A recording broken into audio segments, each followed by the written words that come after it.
You know, when I was young, I thought it was just a shitty life that I was living. I couldn't get girls, and I didn't even know how to get girls, quite. I would see girls, you know, when I was 20, 22, and they were so gorgeous, right?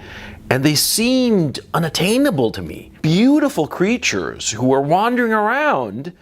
And of course, they were with other guys, older guys, guys with cars, guys with money, guys with what? I felt like I was just like, you know, dog shit by the side of the road. And I thought to myself, you know, my life is always going to be shit. I'm always going to be dog shit by the side of the road. When I was 20, I didn't know shit from Shinola. When I was 20, and I was at the very bottom. I mean, I'm 51 years old now. And like, what I've seen and what I've realized now, Jesus Christ, man, if only I... The point of this video is that, see, when you, as a guy, and 97% of my audience are guys, so I know that you're more likely not a guy. If you are a young guy, you are at the very bottom of the barrel insofar as the sexual hierarchy is concerned. But when you get to be my age, then you're going to be at the top. This is a graph that I made. Tracks the sexual attractiveness of men and women by their ages. It starts from age 16. You can see women, they peak at 20, 21. Remember that video I did the other day of how most men want a 20, 21, that's the peak of women's sexual attractiveness. And it only begins to decay after. Notice how from the age 16 to 20, it just zooms right up. At age 20, it's at 100%. She's as hot as she will ever be. And after that, it's a slow fade. Okay? That's the point. It's a slow fade all the way to, at 44, she's, you know, and after that, it's just a slow fade to nothingness. At 56, I mean, quite frankly, what guy wants to bang a 56-year-old woman? Please tell me, how many guys want to do that, huh? But with guys, it's the opposite. See, when you're young, when you're 16, when you're 20, you don't have any sexual attractiveness to women. You're at the bottom of the barrel. Why? Because what is the thing that makes a man attractive? His position. His position and his place in the world, his success in the world. It's not money. Foolish guys confuse it with money. No, no, no, it's not money. Money is merely a signifier of the social position of the man. I mean, he's got a lot of money, that means that he's got a strong social position, okay? And when does a man's social position peak? In his 40s. Between the ages of 44 and 51, that's when you peak. That's when you are at your most attractive to women. Now, this chart has very interesting implications. The hottest a woman will ever be is in her early 20s, right? And the most attractive a man will be in his 40s.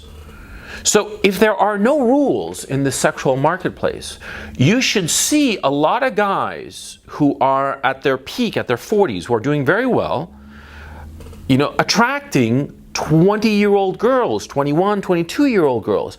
Do you see that? Yes, you do. You do it all, see it all the time. Look at Instagram.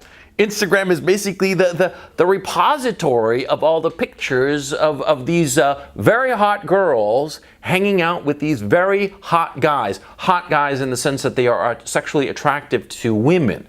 They might not be physically attractive. They might not be like a male model. But they've got what women want, which is the important thing.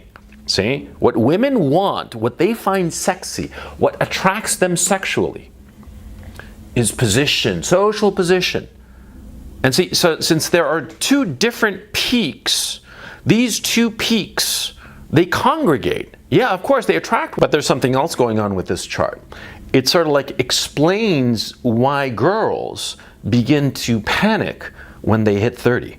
Yeah, girls hit their peak at 2021, right? But, you know, that's a slow decay of attractiveness, and it's so slow and so imperceptible. People do perceive it, where the woman perceives it.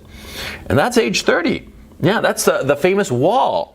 But it's not really a wall. It's more like the woman starts to realize that she is no longer as hot as she used to be, right? And what happens to guys, though, when they're in their 30s? Do they have a tipping point? Oh yeah, I forget where it was. I think it was a restaurant of some sort. And there were like 2-3 women, like in their 20s, who turned to look at me. Like look at me like I was like a T-bone steak and they were hungry mutts. It's like thrilled and confused. And all of a sudden I realized that, yeah, things were going well for me in my life. Things were going well for me in my life insofar as my career was concerned. At the time I was doing some sports. It was all these little incremental steps going up the ladder. All these little incremental steps reaching to my peak.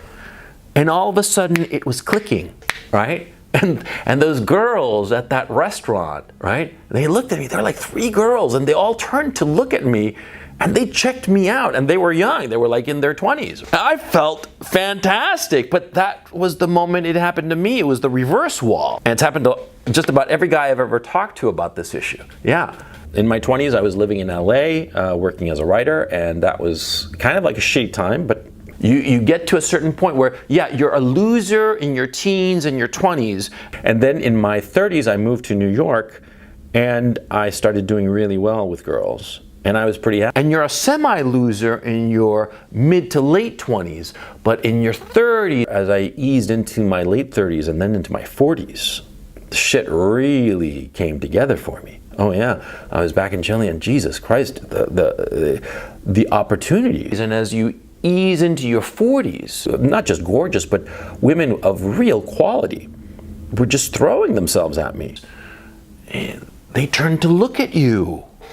Now this only happens in a deregulated sexual marketplace. I've talked about the deregulated sexual marketplace in this video, right?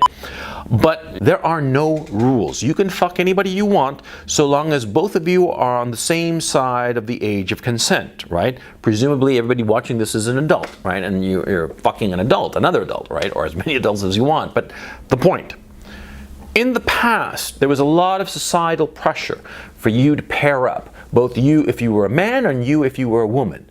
There was a lot of societal pressure to pair up and make a family. You know, settle down, but settle down early. I mean, everybody was pushing young people. And it's only recently where that pressure is gone.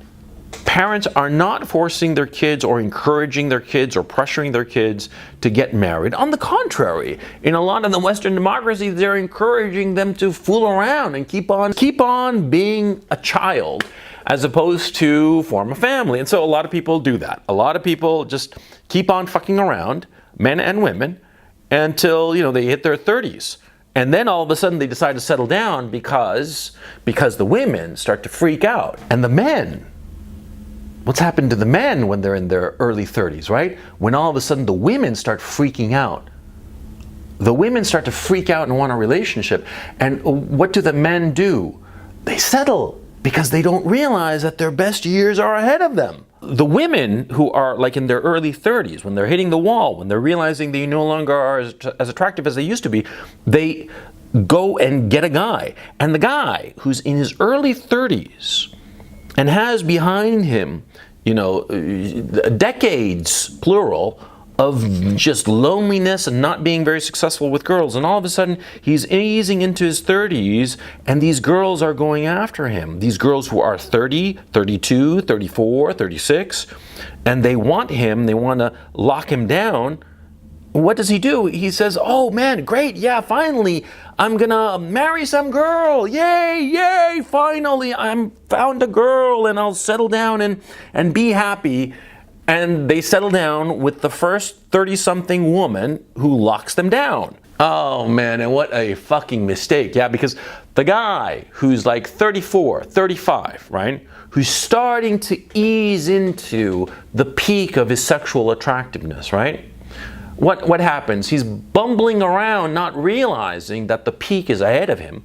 And some girl who's coming off her peak, who's on that downward slide, latches on to him. That's what happens. Yeah, she's on her downward slide. She's had all the cock that you could possibly imagine. From ages of 21 to 32, she's been in every kind of just sexual escapade that you can imagine, right? And she's 32 and she realizes that she's losing it, and she sees you who are 32, 35, who are just inching towards your peak, but not realizing it, right? She latches on to you. She puts a ring on your finger. And you, like a fucking idiot, are like, oh, okay, I'll do it, you know? Because, of course, because of the drought you had in your past. Yeah, because like I said at the beginning of this video, you know, when I was in my teens and 20s and stuff like that, you know, the sex thing wasn't, and, you know, when I eased into my 30s and I started getting really good with women and getting women consistently and hot women, that's when I started to realize that, yeah, sure, you know, when I was young, I was just a bumbling fool, but now that I'm older, you know, I got a little bit more on the ball, you know, I'm sexually successful. And of course, it's only now, as I said, as a 51-year-old man, that I understand the arc, or let me rephrase that, the arcs, plural, too, of men's and women's sexual attractiveness. That's why I made that stupid chart. Yeah. Because you see how it is? You see how it goes? See, women peak early in their sexual attractiveness, and men, you, peak late. And so what do you do if you peak late? Well, you don't put yourself in a position where you can get locked down against your will. You see what I'm saying? Yeah, because do you really want to be married at 34, you know, after this huge sexual drought, just as sexual opportunities are coming your way? Do you want to get locked down by some girl who's fucked God knows how much cock? And you know, do you want to get locked down with such a slut? Do you want such a slut to be the mother of your children? Huh? Is that how it is? I mean, are you into cuckoldry or some shit like that? Come on. When you're young, in your 20s and teens, you're not going to get anything. Or whatever you're getting, good as you may think it may be, well, believe me, it's going to be about 10 times better when you're in your 40s. At least 10 times better, okay? I mean, because I know this shit, because I've seen it now. I can see it clearly. Retrospectively, it's so fucking obvious. Number one, nobody was around to tell me this. Nobody was around to tell me this is how it is, okay? And number two, I was still under the illusions, the romantic illusions that you can find love and you can find the one and you'll live happily ever after. These romantic illusions that in the reality of this deregulated sexual marketplace are just foolish, or just absurd and ridiculous, because it's not only that they're not true, they are destructive. They go against your best interests. Where are you in terms of age? And where are you in terms of your career, your business, whatever earns you a living, right? You got to figure out those two elements, and that's when you can see where you are in the scale of your sexual attractiveness, and therefore you're going to be able to plan. You're working your ass off and you're lonely. You're lonely and isolated because you're just focused all on your work. Now, of course, this isolation is going to lead you to feel depressed. You're going to feel depressed because you're going to be thinking to yourself that it's never going to get any better. But if you realize at 27 that the peak of your sexual attractiveness will be at 45, you know, 18 years later, 18 years in the future. If you realize this and internalize it, you can say to yourself, well, you know, I'm lonely now, but fuck it, I'll have plenty of company later. So right now, I'll just ignore my loneliness and focus on my career, my business, my prospects, which is the healthy thing. That's what you should be doing. Now, of course, it's annoying and upsetting to be 27 and have a very good relationship with your right hand and nothing else. Yeah, of course you want to have a woman around, right? But what's important is that if you understand that in the future, all these sexual opportunities will come your way just as a function of your age, then you're not going to be so desperate. And more to the point, you're not going to make bad decisions. Because a lot of guys, out of loneliness, out of this misery, crushing misery, wind up hooking up with the wrong fucking women. Yeah, because what's your best interest? What do you want out of life? Huh? Well, it's very simple. If you're a man, you want to be successful in your career, establish yourself in your business, your career, your social milieu. You want to have some healthy children, 3, 4, the more the merrier. And you want to have those children with a woman who is young enough, energetic enough, and good looking enough to be worthwhile. Now, why do you want them good looking? Yeah, because you want healthy, good looking kids. You don't want ugly little brats now, do you? Well, of course not, right? And you want a young woman because you can have, number one, lots of kids with her because she's young, she's got the time to have them. And number two, she will be energetic enough to take care of those kids. You know, a woman in her 30s does not have the energy of a woman in her 20s. I've seen it firsthand, okay? So I know whereof I speak. But you see what I'm saying? This is the shape of the life that you want. So why are you going to lock yourself down with some slut who's fast approaching the wall, who tries to lock you down at 30, 32, 35, when the best years of your life are ahead of you?